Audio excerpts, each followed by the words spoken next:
홍수 심판이 끝나고 물이 다 빠지고 땅이 정상으로 되었어요. 이제 하나님이 방주 안에 있던 노아와 그 가족들에게 방주 안에 있는 짐승들을 다 데리고 방주 밖으로 나오라고 허락을 하셨습니다. 그 지겹던 비가 그치고 물이 다 물러가고 땅이 마르고 한 1년여를 방주에서 있던 이들이 드디어 밖으로 나온 거예요. 자, 얼마나 이들의 마음이 기뻤겠습니까? 얼마나 밖으로 나오기를 원했겠습니까?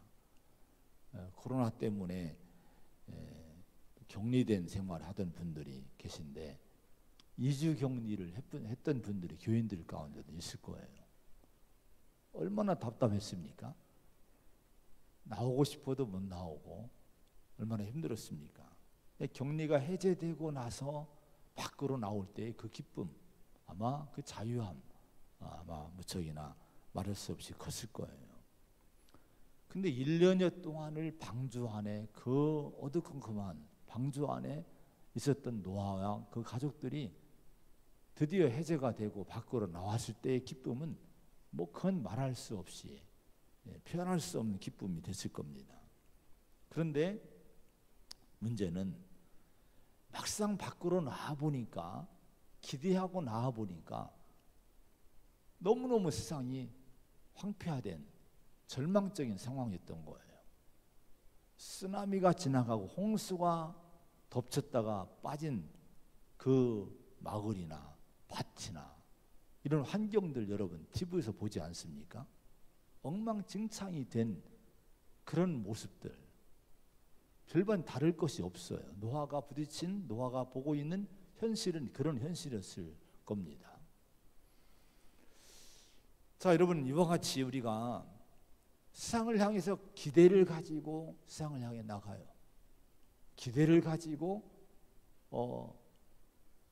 우리가 가정을 갖기도 하고 직장을 가기도 하고 기대를 갖고 이런저런 계획을 갖고 세상을 향해 뛰어갑니다. 근데 우리의 앞에 놓여지는 현실들은 우리의 기대만큼 그렇게 좋은 환경이 아닐 수가 있어요. 때로는 낙심되고 힘들고 절망적이고 이거 어떻게 이걸 감당하나, 정말 마음에 어두움을 주는 환경들이 우리 앞에 많이 놓여 있습니다.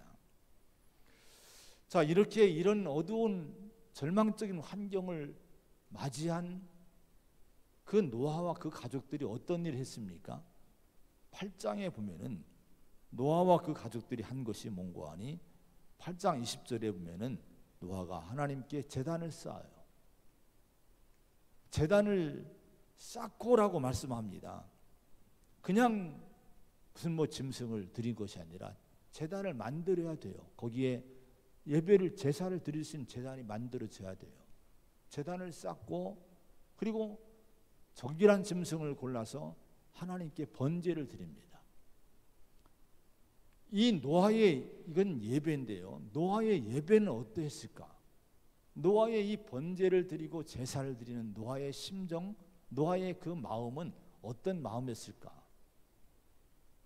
그저 잠깐 교회 왔다 가는 그런 마음이었을까? 그건 아니었을 거예요. 노아는 갈 데도 없어요. 다른 할 일도 그렇게 많지 않았어요. 노아가 이 제단을 쌓은 것은 정말 간절한 마음으로, 눈앞에 있는 현실을 보니까 하나님이 축복하지 않으면, 하나님이 함께하지 않으면 살 수 없는 환경에 놓여 있었기 때문에 노아의 이 예배는 정말 간절하고 하나님을 진심으로 바라보는 그런 믿음의 예배였을 거예요. 이런 예배를 받으시고 8장에 보면 하나님이 그 예배를 받아주십니다.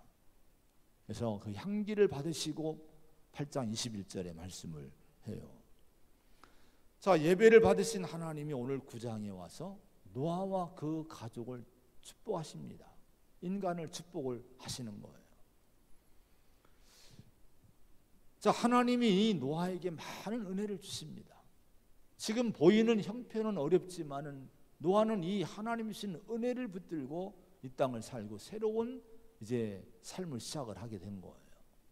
오늘 바라기는 저와 여러분에게도 이 은혜가 임함을 믿고 이 은혜를 붙들고 어려운 인생을 넉넉히 승리하며 달려갈 수 있는 그런 힘이 역사가 주어지는 이 시간 되기를 축원을 드립니다. 자, 그러면 이 간절히 예배 드린 노아에게 하나님이 어떤 은혜를 베푸셨는가? 오늘 말씀 보면은 1절에 보면 이렇게 말씀을 합니다.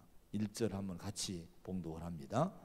시작. 하나님이 노아와 그 아들들에게 복을 주시며 그들에게 이르시되 생육하고 번성하여 땅에 충만하라. 뭐를 주셨어요? 하나님이 복을 주셨대요. 노아에게 임한 복이 여러분에게 임하기를 축원합니다. 생육하고 번성해서 땅에 충만하라. 이 복을 선포해 주시는 거예요. 지금 노아는 암담했어요. 너무 절망적이었어요. 어떻게 시작을 해야지? 어떤 일부터 해야지? 어떻게 살아야지라는 이 답답한, 갑갑한 이 낙심하는 마음으로 이제 서 있는 노아에게 이 어떤 축복을 하십니까? 복을 주시는데 생육하고 번성하고 땅에 충만해라. 이런 축복을 하나님이 선포해 주시는 거예요. 7절에도 그 말씀이 동일하게 나옵니다. 하나님이 인간을 창조하신 후에 창세기에 보면은 이런 동일한 말씀을 주셨죠. 생육하고 번성해라. 땅에 충만하고 땅을 다스리라고 말씀을 했어요. 원래 하나님이 인간을 만드실 때 인간은 이렇게 심판받고 저주받도록 이런 불행한 존재로 창조한 것이 아니에요. 자기 형상을 닮은, 하나님 형상을 닮은 복된 행복한 인생을 에덴 동산에서 행복을 누리며 살 수 있는 그런 축복의 존재로 인간을 하나님이 창조를 하셨습니다. 자, 그런데 왜 복을 잃어버렸습니까? 왜 홍수 심판이 임했습니까? 왜 이 노아 이전에, 노아 시대 이전의 사람들은 전부 멸절을 당하고 심판 아래 놓이게 됐습니까? 그 이유는 창세기 6장 5절 7절의 말씀 보면은 여호와께서 사람의 죄악이 세상에 가득함과 그의 마음으로 생각하는 모든 계획이 항상 악할 뿐임을 보시고 이렇게 말씀을 하셔요. 인간의 모든 것이 악하게 타락했다는 거예요. 죄악이 관영했다는 거예요. 죄악이 넘쳤다는 거예요. 모든 생각하는 것, 계획하는 것들이 전부 하나님의 그 형상을 닮은 하나님의 백성 자녀로서의 모습이 아니라 정말 마귀 닮은 악한 생각, 악한 계획 가운데 인간들이 살기 시작했다는 거예요. 그래서 하나님 마음에 한탄하십니다. 인간 지은 걸 한탄하시고요. 내가 창조한 사람을 내가 지면에서 쓸어버리리라. 오죽하면 기다리던 하나님이 인간을 버리시겠다고 마음을 먹으셨겠습니까? 그래서 의인 노아와 그 가족을 빼놓고 전부 홍수로 심판하신 거예요. 왜 그렇습니까? 죄 때문에 그랬다는 거예요. 여러분, 죄는 이렇게 우리의 인간에게, 우리 사람들에게 엄청난 이 저주와 고통을 가져오게 하는 거예요. 저주의 통로는요, 죄입니다. 고통의 통로가 죄입니다. 예레미야 5장 25절에 너희 허물이 이러한 일들을 물리쳤고 너희 죄가 너희로부터 오는 좋은 것을 막았느니라. 이렇게 말씀을 해요. 나중에 유대 민족이 망할 때 그 번성했던 유대 민족이 망합니다. 주변에 그 강대국에 의해서 바벨론에 의해서 멸망을 받아요. 근데 왜 멸망을 받느냐? 그 멸망받는 이유를 예레미야 선지자를 통해서 알려주신 거예요. 너희 죄 때문에 그렇다는 거예요. 네 죄가 이런 축복을 물리쳤고 너희에게 오는 좋은 걸 막게 됐다. 다른 번역서들 보니까요, 죄악이 이런 것들을 누리지 못하게 했고 온갖 범죄가 그 좋은 것들을 가로막아 너에게 이르지 못하게 하였다. 너희 죄가 들어오는 복을 차버린 것이다. 심지어 이렇게 공동 번역은 번역을 했어요. 여러분, 죄는요, 우리에게 오는 복을 차버리는 일이라고 하는 거예요. 우리에게 오는 좋은, 하늘로부터 오는 좋은 것들을 전부 막는 역할. 여러분, 축복이 수돗물 틀면 콸콸콸 쏟아지듯이 그렇게 오는 것이 아닙니다. 하나님의 은혜도 그렇게 늘 쏟아지는 것이 아니에요. 이게 막힐 수 있다는 거예요. 이것이 꼭 막혀서 이게 들어오지 못할 수 있다는 거예요. 그 역할을 하는 것이 뭐냐? 죄가 그렇게 막는다는 거예요. 여러분, 그래서 정말 우리 인생을 행복하게 기쁨으로 복된 인생을 살기를 진짜 마음에 원한다면요, 여러분, 복을 찾지 말고 어려움을 찾아야 돼요. 축복을 누려야지라고 하지, 여러분 몸부림치지 말고 내가 내 인생에 죄는 없는가, 이 죄 문제를 우리가 정말 민감하게 살펴보고 이 죄들을 물리쳐야 됩니다. 그러면 하나님이 우리에게 은혜를 주셔요. 축복을 주시는 줄 믿으시기 바랍니다. 죄악된 생각, 죄악된 태도, 죄악된 방법들, 죄악된 가치관들, 이런 것들이 있으면 우리가 분별해내고 빨리 떠나야 돼요. 그걸 버려야 됩니다. 그래야 내 인생에 축복이 오게 되는 거예요. 그런데 세상의 물질이나 어떤 권세나 세상의 영광은요, 실은 보면은 세상적인 방법이나 죄악의 삶을 통해서도 얼마든지 얻고 누릴 수 있음을 우리가 봅니다. 우리 주변을 보세요.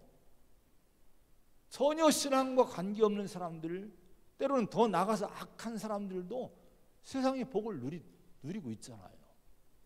그들도 성공하고 그들도 잘 살고 그들도 건강하고 이런 모습을 우리는 얼마든지 볼 수가 있어요. 왜 그렇습니까? 마태복음 4장 8절 9절 마귀가 예수님에게 유혹을 했죠.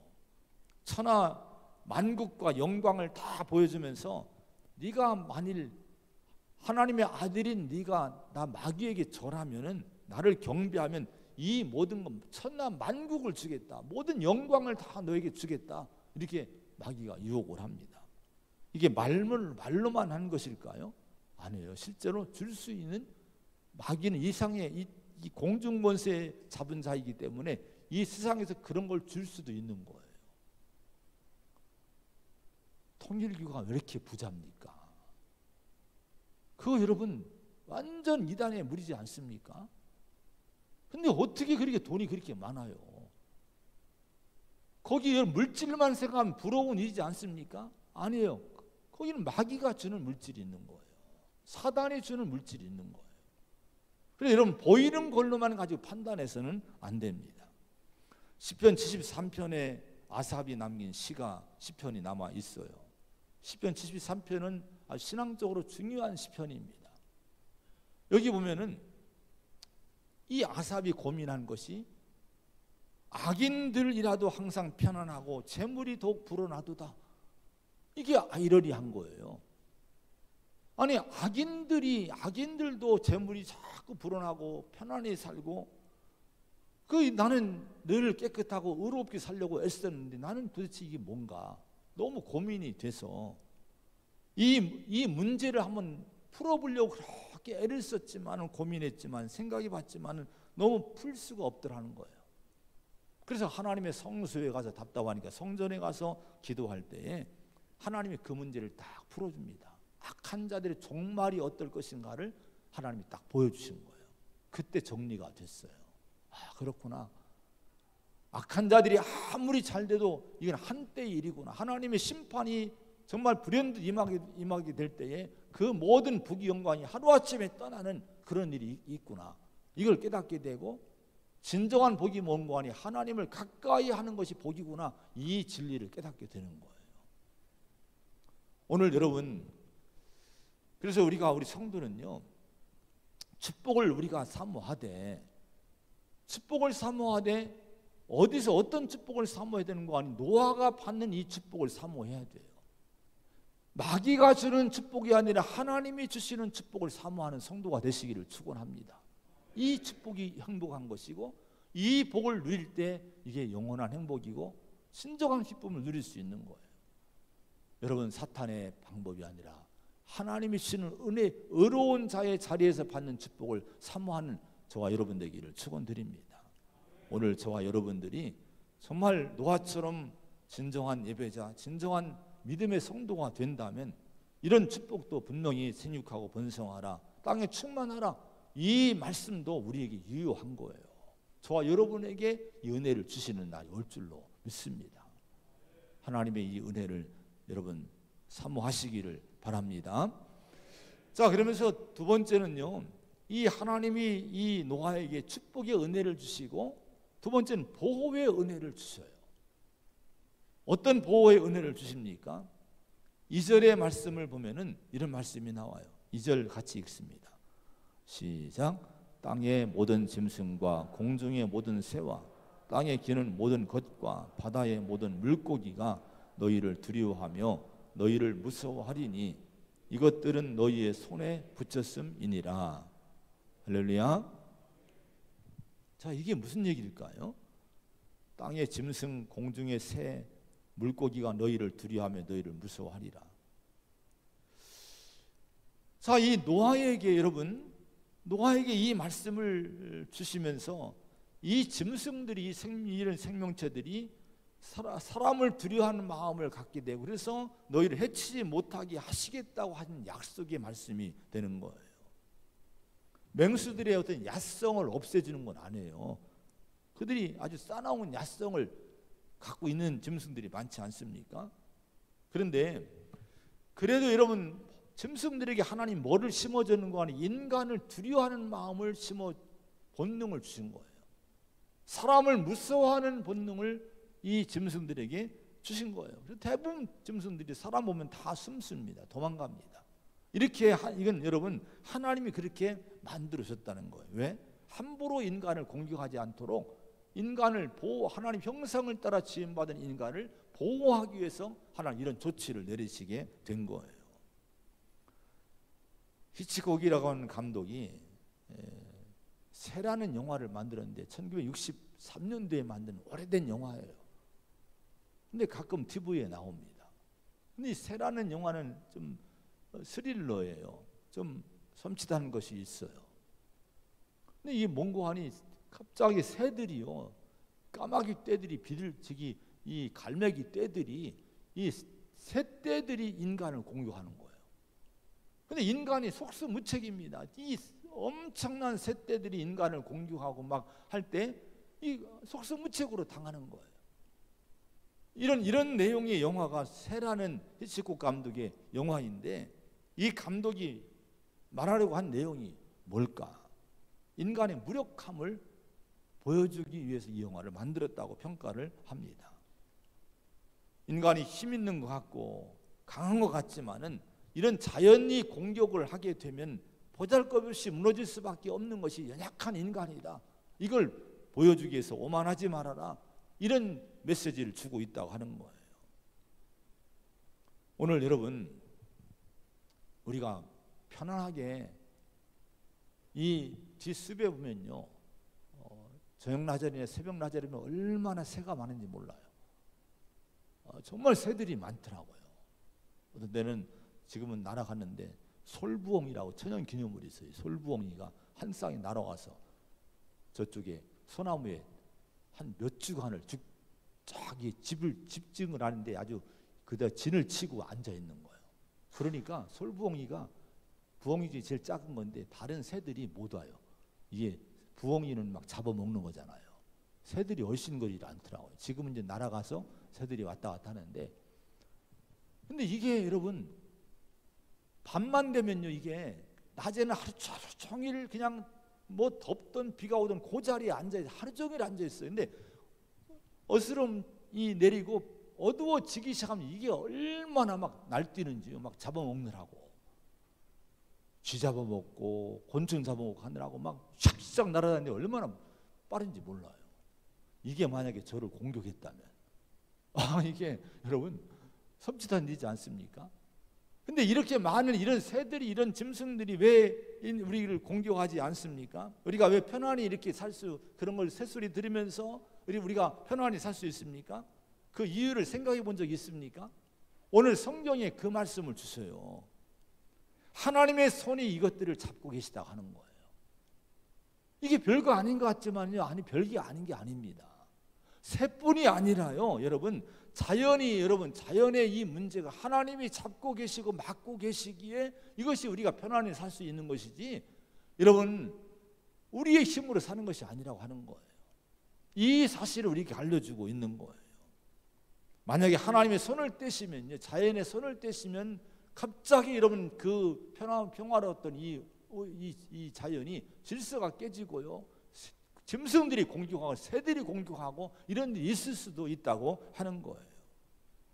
여러분 지금 하나님이 우리 인간을 보호하기 위해서 이 자연을 붙들고 계심에 손길을 볼 수 있는 그런 믿음의 눈이 떠지기를 바랍니다. 하나님 보호 때문에 살고 있는 거예요. 여러분 그래서 두려워하지 말고 우리가 염려하지 말고 하나님의 손길을 믿으시기 바랍니다. 하나님이 도우신 그 은혜의 손을 믿으시기 바랍니다. 창세기 15장에 1절에 아브라함에게 하나님이 두려워하지 말라, 나는 내 상급이요 너의 지극히 큰 상급이요 방패되라고 말씀을 하셨어요.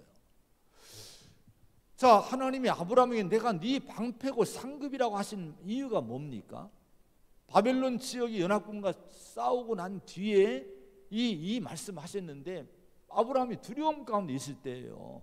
또 바벨론 지역의 연합군이 침략이 오면 어떡하나 두려워하고 있을 때 하나님이 염려하지 말라는 거예요. 내가 네 방패가 되주겠다는 거예요. 그들을 내가 내 손으로 막아주겠다는 거예요. 오늘 여러분 어떤 두려움이 있습니까? 어떤 어려움이 있습니까? 그 환경만 보고 두려워 떨면서 여러분 전전긍긍하고 힘들어하고 낙심하고 이렇게 살면 믿음이 없는 거예요. 이때 믿음이 우리가 필요합니다. 하나님이 나를 막아주시는 방패가 되시는, 하나님이 내 상급 되심으로 채워주시는 그 은혜가 있음을 믿고 이 믿음으로 하나님께 예배하고 믿음으로 사는 성도가 되어야 됩니다. 여러분 하나님을 믿으시기 바랍니다. 하나님 보호하심을, 이 지금도 우리 보호하심의 손길로 우리를 보호하고 있고 미래도 하나님 보호하심의 손길을 약속하고 있는 거예요. 자, 그러면서 3절에 보면은 이런 말씀이 나와요. 3절 같이 읽어보겠습니다. 시작. 모든 산 동물은 너희의 먹을 것이 될지라 채소같이 내가 이것을 다 너희에게 주노라. 이것도 하나님이 노아와 그 가족을 보호하시는 축복의 말씀이 됩니다. 이게 무슨 얘기일까요? 육식을 하라는 거예요. 동물을 채소처럼 먹으라는 거예요. 자, 이걸 보면 홍수 이전에는, 홍수 이 심판 이전에는 인간이 이 채소를 먹고 육식을 먹지 않은 걸로 볼 수가 있어요. 근데 홍수 이후에 이렇게 하나님은 이제 노아와 그 가족들에게 이제는 이 동물들을 너희 먹을 것으로 허락을 한다. 육식을 먹으라 이렇게 허용을 하신 거예요. 왜 하나님이 지금에 와서 육식을 허락하셨을까요? 홍수 후에 세상 천지는 완전히 폐허가 되지 않았습니까? 이때 노아와 가족들이 마음에 어떤 생각이 있었을까요? 뭘 먹을까? 뭘 입을까? 이 먹고 사는 문제가 이제는 문제가 된 거예요. 걱정이 된 거예요. 이때 하나님이 그렇게 말씀한 거예요. 지금 방주에서 데리고 나오는 수많은 동물들 있지 않냐? 그 동물들 네 채소처럼 양식으로 준다는 거예요. 그 육식을 허용을 하신 거예요. 자, 육식을 허용하신 하나님의 그 허락 가운데 있는 하나님의 사랑이 있습니다. 인간을 향한 하나님의 사랑을 여기서 봐야 돼요. 우리가 고기를 먹어요. 여러분 수많은 고기를 먹고 물고기 먹고 이런 거 여러분 뭐 치킨도 먹고 이게 닭 뭐 세 종류이지 않습니까? 이런 거 먹고 하는데요. 이런 걸 먹는 것이 하나님의 허락하심 속에 우리가 지금 먹게 됐다는 거예요. 근데 이렇게 이걸 우리가 먹을 수 있는 이런 일에 있어서 이 배후에 하나님의 사랑이 있다는 거예요. 어떤 사랑입니까? 우주 만물을 창조하신 만물의 주인이신 하나님께서 자신이 창조하신 다른 생물들을 다 희생하시면서까지도 누구를 보존하기를 원하신 거예요? 하나님의 형상을 따라 지음받은 인간을 보존하기를 원하신 거예요. 인간들이 하나님 형상을 따라 지음받은 인간들이 이 땅에 생육하고 번성하고 땅에 충만하는 복을 누리기를 원하셔서 육식을 허용하시면서 이걸 먹어라 이렇게 허락을 하신 거예요. 여러분, 이 허락 속에는 무슨 희생이 필요합니까? 동물들이 희생이 있어야 되는 거예요. 다른 피조물들을 희생시켜서라도 우리 인간을 세우기 원하시는 하나님의 사랑, 하나님의 보호의 손길이 여기에 있음을 잊지 마시기 바랍니다. 고기 먹으면서 그냥 먹으면 안 돼요. 치킨 먹으면서 야 맛있다 이렇게만 먹으면 안 돼요. 야, 하나님이 이걸 허락하셨구나. 우리를 생육하고 번성하게 하시려고 이 동물을 희생하시면서, 이 짐승들을 희생하시면서 우리를 살게 하시는구나. 하나님이 이 사랑의 손길을 느끼고 감사하는 성도가 되어야 됩니다. 할렐루야. 자, 여러분, 그런데 여러분, 이 하나님의 이 사랑이 후에 어떻게 나타났어요? 짐승을 희생시키고 동물을 희생시키고 인간을 살게 하신 하나님이 나중에 자신의 외아들이신 예수님을 보내신 거예요. 독생자 예수님 보내셔서 그 예수님을 희생제물로 삼으시고 그 예수님 의지에서 우리 죄인들을 죄에서 구원하시는 은총을 베푸시게 된 거예요.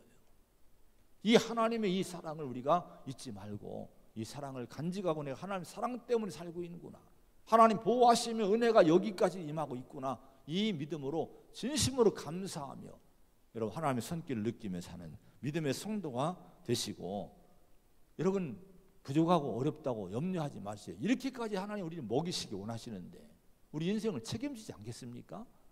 이 땅에 생명이 있는 동안에 우리 생명을 책임지시는 주님의 손길이 있음을 믿어야 돼요. 염려하지 마시기 바랍니다.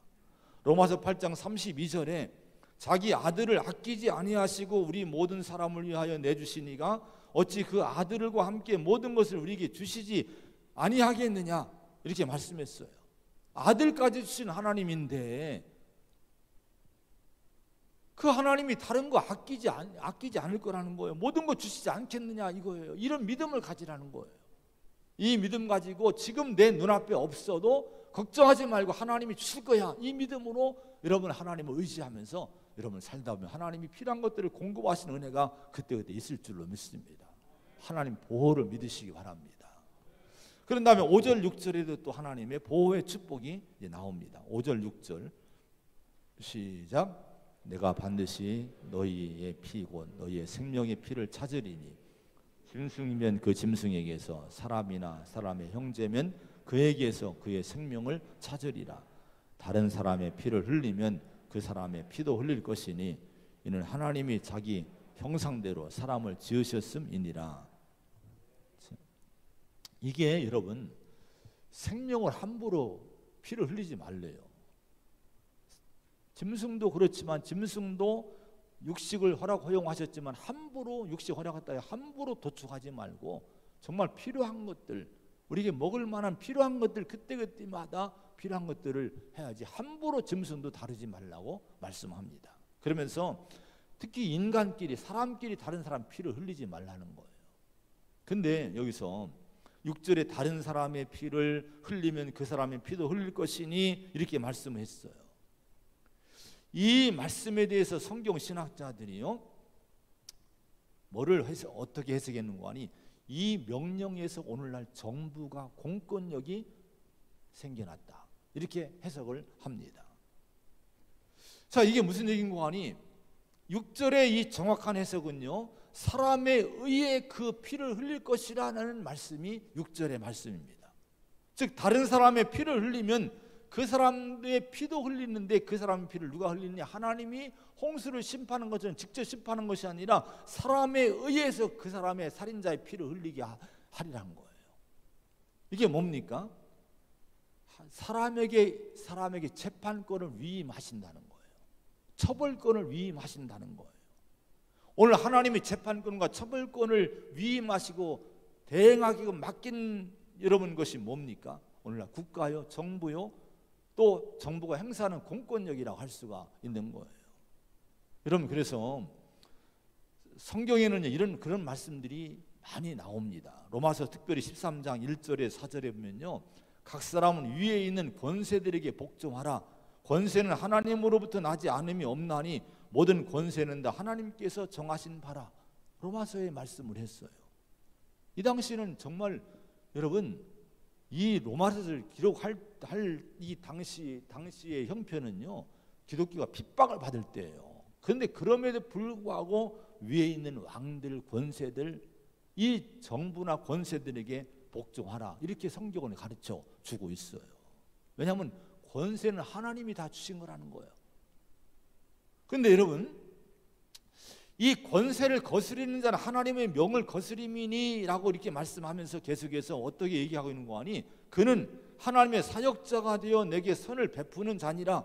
그러나 네가 악을 행하거든 두려워하라. 그가 공연히 칼을 가지지 아니하였나니 곧 하나님의 사역자가 되어 악을 행하는 자에게 진노하심을 따라 보응하는 자니라. 누가 그런 자라는 거예요? 칼을 가지고 보응하는 자가 누구라는 거예요? 악한 자를 보응하는 자가 누구라는 거예요? 공권력을 가진, 위에서 권세를 받은 이 권력 있는 권세들이 바로 하나님의 주신 칼을 갖고 악인들을 보응하는 자들이라는 거예요. 그래서 법을 가지고 오늘 죄인들을 심판하는 거예요. 국가나 정부가, 공권력이요. 그런데 성도들이 순종하라, 복종하라는 거예요. 법을 우리는 잘 지켜야 됩니다. 이 나라가 너무 법을 잘 안 지키려고 해요. 무시하려고 해요. 이 나라의 법을 잘 지키고 공권력의 순종을 잘하는 여러분 국민이 되어야 됩니다.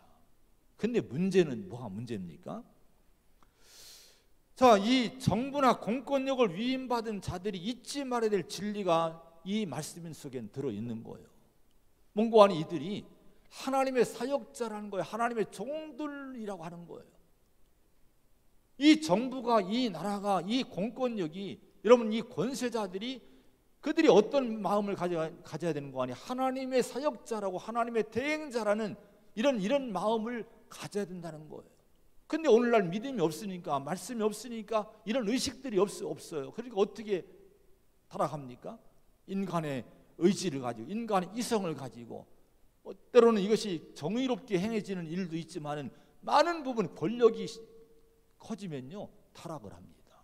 자기 권력을 지키려고 탐욕 때문에 마음대로 법을 만들고 악한 법을 만들고 여러분 국민을 자유를 뺏고 억압하고 이런 일을 하는 일들이 있는 거예요.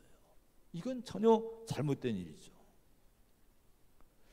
이런 문제에 대해서 프란시스 셰퍼라고 하는 분이 이렇게 얘기했어요. 만일 국가가 그 반대되는 일을 한다면, 즉 하나님과 반대되는 일을 한다면 그런 국가의 권위는 바른 권위가 아니고, 만일 국가나 정부가 창조주 하나님의 정의를 거스리고 인본주의적인 법만 만들어 시행한다면, 특히 권력을 지키는 탐욕을 갖고 하나님의 정의를 거스리는 법을 만들고 그 법을 갖고 국민의 양심과 종교의 자유를 억압한다면 그런 권위는 불법이다. 이렇게 해석을 했어요. 그리고 그걸 뭐라고 하냐? 그걸 복종이라고 한다. 프란시스 셰퍼라는 분이 이런 얘기를 했어요. 이런 통치 형태가 되면 안 된다는 거예요. 그래서 여러분, 만일 국가나 정부가 하나님의 진리에 반대하거나 또 대적하거나 이런 일을 한다면 그런 일을 국민들이 그런 명령, 그런 권위에 복종해야 될까? 성경은 아니라는 거예요. 그런 때는 항고하고 저항하고 우리가 항변하고 믿음을 지켜야 된다고 하는 거예요. 동성애 문제, 낙태 문제 다 하나님을 대적하는 것들이에요. 평등법, 인권이라는 문제 가지고 국회가 지금 난리를 치지 않습니까? 이게 하나님의 대행자임을 잊은 거예요. 하나님 법을 잊은 거예요. 이런 건 교회가 정신 차려야 됩니다. 눈 부릅뜨고 여러분 깨어서, 여러분 옛날 선지자들이 정말 세례 요한이 정말 그들의 악과 죄악을 책망했듯이 교회가 세상을 책망할 수 있어야 돼요. 성도가 책망할 수 있어야 되고, 우리는 좌나 우를 따지지 말아야 돼요. 우리는 누구 안에서 있어야 됩니다. 하나님 안에 복음 위에 서서 좌든 우든 어느 사람들이든 잘못된 여러분 길을 가게 되면 지적을 해주고 항변하고 바른 길이 무엇인지를 보여주는 그런 교회의 역할을 해야 될 줄로 믿습니다. 할렐루야. 정신 차려야 돼요. 너무 정치에 너무 좌와 우에 너무 우리가 여러분 무조건적인 그렇게 따라가면 안 됩니다. 과연 이들이 하는 것들이 정말 이게 바른 것인가, 하나님 말씀이 바른 것인가를 분별할 수 있어야 된다 하는 거예요. 여러분, 이 나라가 바르가도록, 이 나라가 정말 정의롭습니까? 이 정부가 정말 공정한가요? 여러분 정말 이 나라가 바르고 공정할 수 있도록 하나님을 여러분 대적하지 않을 수 있도록 우리가 많이 기도해야 될 줄로 믿습니다. 그런데 어쨌든 공권력의 문제는 이런 일반 법들은 잘 지키세요. 여러분 잘 지켜야 됩니다. 왜냐하면 그것이 우리를 보호하는 거예요. 하나님의 대행자들이라 하는 거예요. 여러분 이렇게 하나님이 이렇게 우리를 보호하신 손길들이 많이 있는데 이런 하나님 보호하신 손길을 보고 느끼면서 감사하며 사시기를 축원을 드립니다. 자, 마지막 9절 10절의 말씀 한번 보겠습니다. 11절입니다. 시작. 내가 너희와 언약을 세우리니 다시는 모든 생물을 홍수로 멸하지 아니할 것이라. 땅을 멸할 홍수가 다시 있지 아니하리라. 하나님의 언약을 세우십니다. 언약의 은혜를 주셔요. 근데 어떤 언약을 주시는 거 아니? 다시는 홍수로 물로 세상을 심판하지 않겠다고 약속을 해주시는 거예요. 언약은 계약을 해주시는 거예요. 약속을 해주시는 거예요. 근데 그 증거로 여러분 그 증거로 홍수로 심판하지 않으시겠다는 증표로 뭐를 주셨습니까? 12, 13절에 보면은 언약의 증거는 이것이니 내가 내 무지개를 구름 속에 두었나니 이것이 나와 세상 사이의 언약의 증거니라 이렇게 말씀했어요. 무지개를 통해서 물로 심판하지 않으신다는 하나님의 이 약속의 증표로 삼아주셔서 우리에게 보여주시고 있다는 거예요. 지금도 무지개를 볼 때 야 무지개 떴네 쌍무지개 떴네 이렇게만 하지 말고 하나님의 약속을 새기시 바랍니다. 하나님이 약속하셨지. 여러분 세상은 앞으로 심판은 물로 오지 않아요. 절대로 물이 온 세상을 덮지 않습니다. 하나님이 약속하신 거예요. 그러니까 여러분 너무 두려워하지 마시기 바랍니다. 자, 그런데 여러분 이 하나님 오늘날 우리에게 주신 언약은 약속은 뭡니까? 노아 시대는 무지개로 언약하셨는데 오늘 우리에게 주시는 하나의 언약이 있는 그건 뭔고 하니 여러분 십자가가 우리를 향한 하나님의 보호의 언약의 약속입니다. 성경에 보면 이렇게 말씀하셔요. 로마서 5장 6절에 우리가 아직 죄인 되었을 때 그리스도께서 우리를 위하여 죽으심으로 하나님께서 우리에게 대한 자기의 사랑을 확증했느니라. 십자가를 통해 뭐를 확증할 수 있습니까? 하나님의 사랑을 확증할 수 있는 거예요. 하나님이 언제 우리를 사랑했어? 하나님 어떻게 사랑하셔? 여러분 의심되는 그때의 십자가를 바라보세요. 십자가를 통해서 하나님은 여러분 자신을 향한 하나님의 사랑을 확증해 줬다는 분명히 보여주고 있다는 거예요. 이 믿음으로 나를 향한 하나님의 사랑을 꼭 붙들고 사시는 그래서 시험 들지 않는 성도가 되시기를 축원을 드립니다. 요한복음 5장 24절에 내가 진실로 너에게 이르노니 내 말을 듣고 또 나 보내신 이를 믿는 자는 영생을 얻었고 심판에 이르지 아니하나니 사망에서 생명으로 옮겼느니라 이렇게 약속을 하셔요. 십자가 복음을 믿는 자들에게 어떤 축복을 약속하십니까? 영생을 이미 얻었고 심판에 이르지 아니할 거라는 거예요. 여러분 심판을 두려워하지 마시기 바랍니다. 우리는 심판에 이르지 않아요. 이미 십자가 보혈의 복음 위에 섰기 때문에 이게 하나의 십자가는 언약 약속입니다. 약속을 붙드시고 여러분 두려워하지 말고 하나님이 우리에게 천국을 주시고 영생을 주심을 믿으시고 여러분 염려하지 말고 편안한 마음으로 이 땅을 담대하게 살 수 있는 믿음의 성도가 되시기를 축원을 드립니다. 기도하시겠습니다. 하나님 아버지, 오늘 황폐한 그 어려운 환경 속에 놓여진 노아에게 하나님이 많은 은혜를 허락하셨습니다. 어려움 가운데도 하나님을 바라보고 간절히 진심으로 예배하고 하나님을 붙든 노아와 그 의로운 가족들에게 복을 주셨는데 오늘 이 시간 예배하는 성도, 십자가 보혈의 복음을 붙든 성도에게 이 복이 동일하게 주어지는 줄로 믿습니다.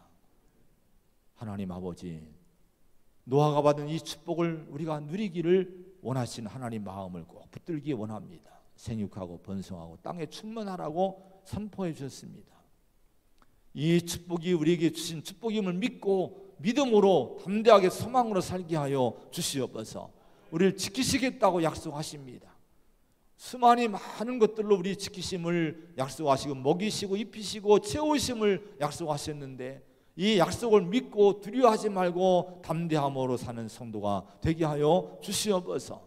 무엇보다도 십자가가 언약임을 믿습니다. 우리를 보호하시되 영원토록 보호하시는, 인도하시되 천국까지 인도하시는 하나님의 그 놀라운 사랑과 그 은혜의 언약이 십자가에 있음을 믿고 십자가 복음을 꼭 붙들고 담대하게 평안함으로 이 어두운 시대, 어려운 시대를 뚫고 나가는 저와 우리 성도가 다 될 수 있도록 인도하여 주시옵소서. 이 믿음으로 굳건히 세우시기를 원하옵고 예수님의 이름으로 간절히 축복하며 기도하옵나이다. 아멘.